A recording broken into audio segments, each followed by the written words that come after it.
Having the ability to paint my mom for her birthday was one of the best moments of my life because I was able to create a gift with my own two hands that reflected the amount that she meant to me.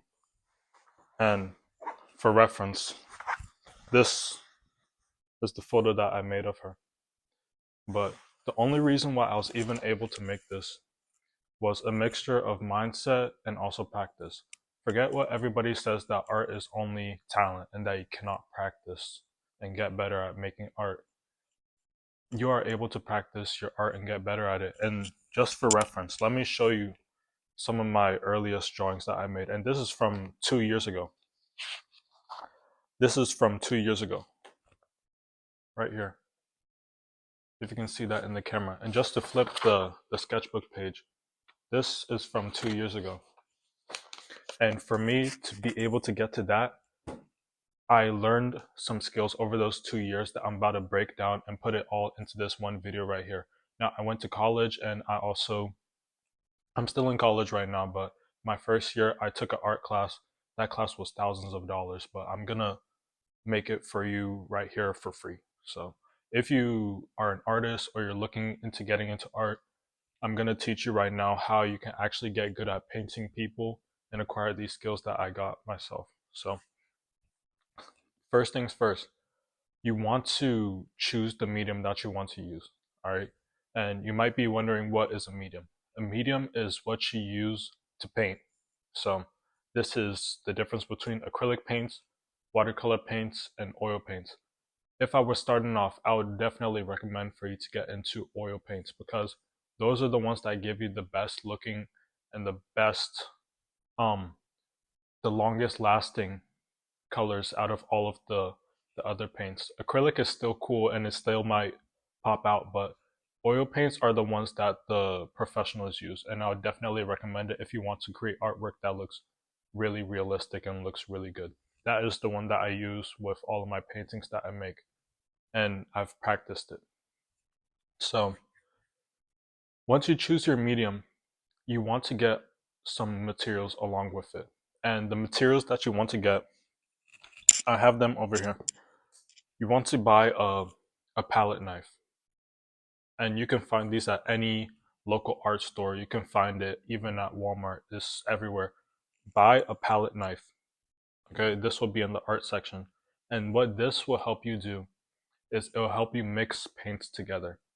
All right, and with creating portraits, you need to be mixing different colors together because you can't buy all of the colors straight out of the tube. You're gonna have to mix different colors together. All right, and once you buy the palette knife, you're also gonna need just a painting palette. And this can be a wooden palette, it can be a glass palette, just anything that you can use to mix the paints on. All right, and obviously you need to get brushes, but what I'm getting to is that you need to get this thing right here, Gamsol. Gamsol is gonna be your paint thinner, and you need paint thinner because when you're starting out, you're gonna be layering paint on top of each other, and the earliest layers that you make are gonna be your thinnest ones, and then as you move on along the picture, they're gonna continuously get thicker and thicker. So with those thin layers, you're gonna mix it in with Gamsol. That is gonna be what makes the layers stack on top of each other.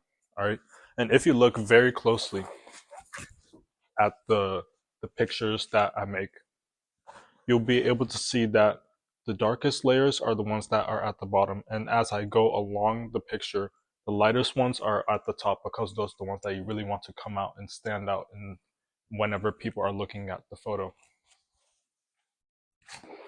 All right, so once you get the Gamsol, the palette knife, the palette, paintbrush, the canvas, all of that, you're gonna start off with painting the underpainting. You might have heard people say underpainting, but you don't really know what an underpainting is supposed to look like.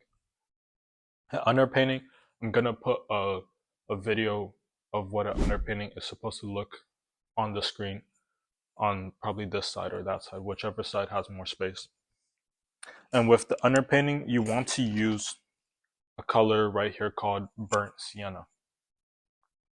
you're gonna buy burnt sienna from the art store. And this is a good color to use because it is not too bright and is not too dark. You understand? Because if you're underpainting, if you make it with black, when you're layering on top of it with other paints, then the black is still gonna be standing out and is gonna look weird at the final product because you're gonna have a nice picture, but then you're still gonna see lines underneath it, and you do not want that. You want everything to blend seamlessly in the photo.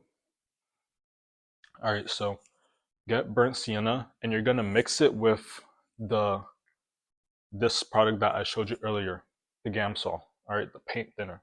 You're gonna mix it together with the palette knife and using the palette knife. On the palette with the palette knife. All right.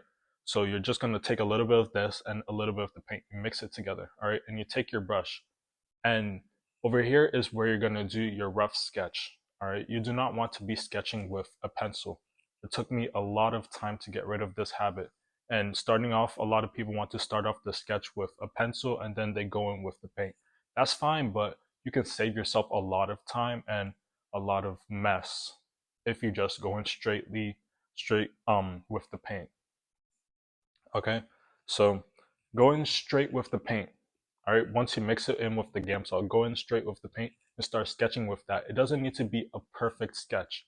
A lot of my sketches look terrible, just to be completely honest. The first layer doesn't matter at all, as long as you get the base shapes and the base placement of where your things should be. Honestly, the only things you should really recognize in the underpainting is the eyes, the lips, the face shape, the neck, shoulders, all of that. Those are the only things that you should really notice, just a rough outline. Say that you're creating a painting of me right now. You won't be able to see all of the shadows and all of the details in my face.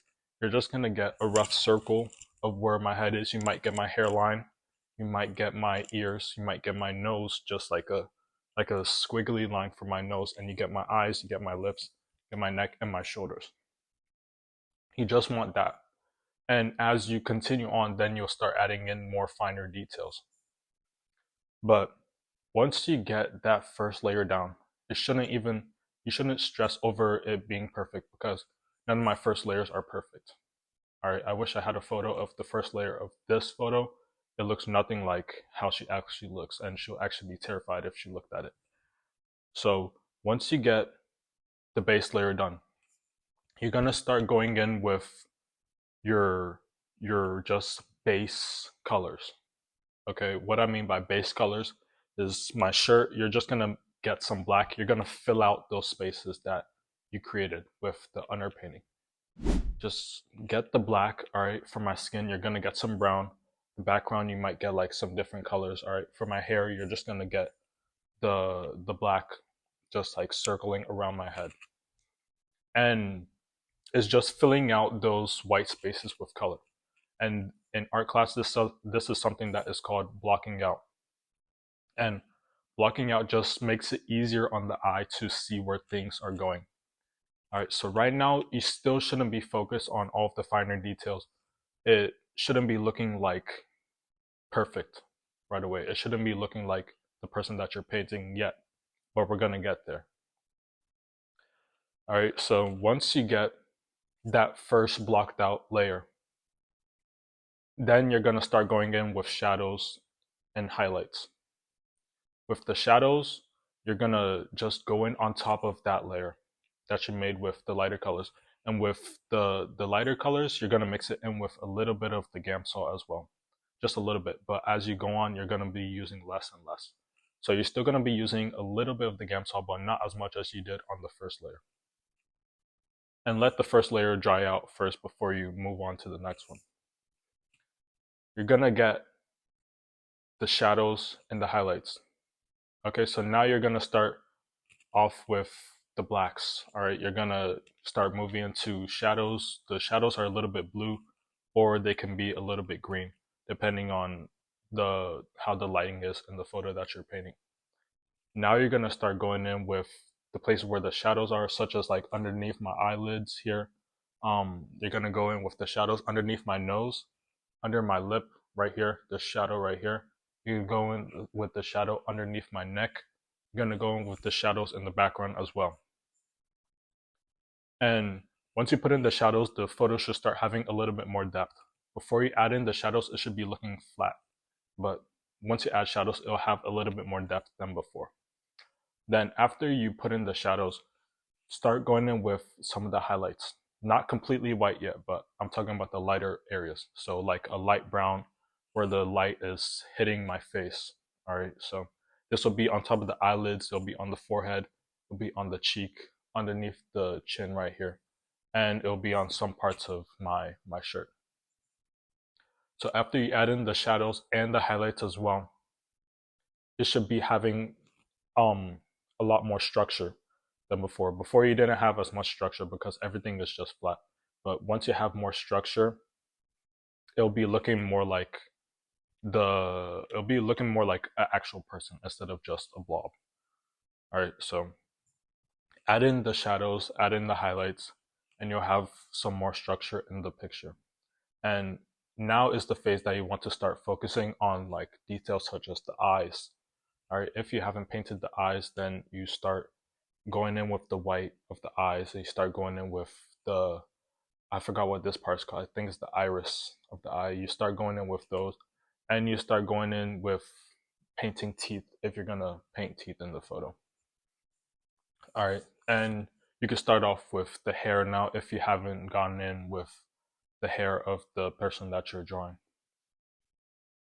All right, and once you finish with that, you're gonna start focusing on some of the smaller details. So you see how you started off with just very broad details. Now you're gonna start moving in with smaller and smaller details. And you're starting off with a brush that is like this big, and then you're gonna move in with something way smaller. You're gonna move into using brushes like this with the detailing that you're using. So start off with big brush, then you move on to little brush as you go on. All right, so once you go in with the smaller brushes with the details, all right, so now you're gonna go in with the details of the eye. Might be the lighting of the eye. Some parts of the eye are lighter than the other. Go in with the eyelashes, go in with the details of the ear, go in with some of the hairs, with using black on some of the hairs of the face. Doing all of that. So then now you should start looking like, it should be looking like the person that you're drawing. All right, so now you should start recognizing somebody. It should be looking better now, all right? But still, there's still some smaller details to add in. Now you're gonna go in with your whites, all right? You do not want to add your whites too early because you're gonna end up layering on top of the whites and they're not really gonna pop out because they're just gonna blend in with all of the other colors that you put on top of it. You wanna save your whites for the absolute final layers that you put onto your portrait. You go in with the whites, start putting in where whites are really popping out. The forehead, the lip, wherever the whites are popping out. Put those whites in those spots that really matter.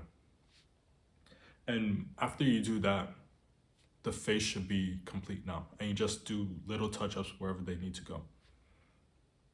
All right, so that is how you're gonna paint people. You start off very broad, and this is a habit that was very hard for me to shake because I wanted everything to be so perfect and so